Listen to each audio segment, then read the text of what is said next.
Hello আসসালামু আলাইকুম, কেমন আছেন সবাই? দেখেন এই সিজনে এই সবজি না খাইলে কি হয়, যে একবার খাবে তার মন চাবে বারবার খেতে।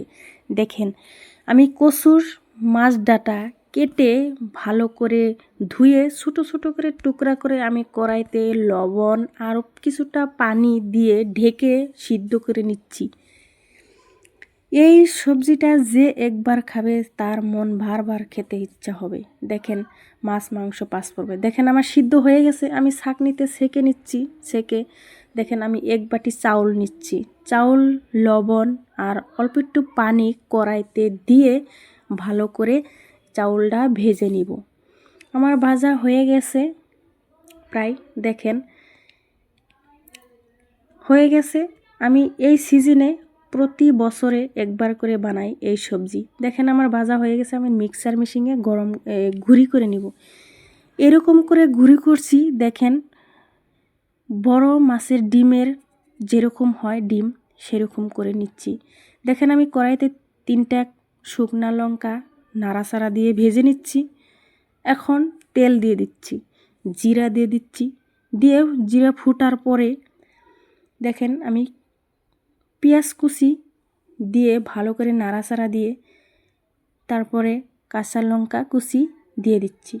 দিয়ে নাড়াচাড়া দিয়ে অল্প একটু ভাজা হয়ে গেছে, তারপরে দিয়ে দিচ্ছি ছেঁচা রসুন, বেশি করে দিয়ে দিচ্ছি।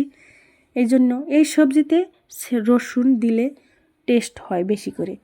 দেখেন আমি হলদির ফাঁকি, মশলার ফাঁকি, মরিচের ফাঁকি, মিট মশলার ফাঁকি, আরও এই মাংসর মধ্যে যে মশলাটা দেওয়া হয় বাটা মশলা, এলাচ, জিরা, রসুন যেগুলো মশলা আছে সেগুলো আমি দিয়ে নাড়াচাড়া দিয়ে অল্প একটু পানি দিয়ে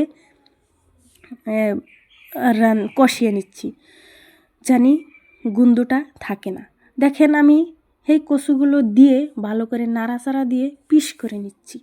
এখন আমার পিস করা হয়ে গেছে। দেখেন একবারে মিশিয়ে নিব, একদম টেস্ট হয়ে যায়। এই সবজি যে একবার খাবে গরম ভাতের সাথে খুব টেস্ট হয়।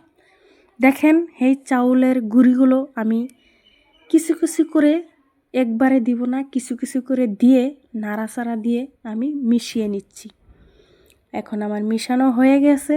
দেখেন আমি লবণ দিতে ভুলে গেছিলাম, আমি লবণ দিয়ে দিচ্ছি। এখন দিয়ে ভালো করে নাড়াচাড়া দিয়ে নিচ্ছি। আমি এই সিজনে প্রতি বছরে একবার করে বানাই আমি। দেখেন আমি আমের আচার বানাইছিলাম, সেই আমের আচারের মশলা তেল 1 চামচ পরিমাণ মতো দিয়ে দিচ্ছি। দিয়ে ভালো করে নাড়াচাড়া দিয়ে আমি মিশিয়ে নিচ্ছি। দেখেন আমি মিট মশলা নামানোর আগে দিয়ে নাড়াচাড়া দিয়ে ভেজে নিচ্ছি।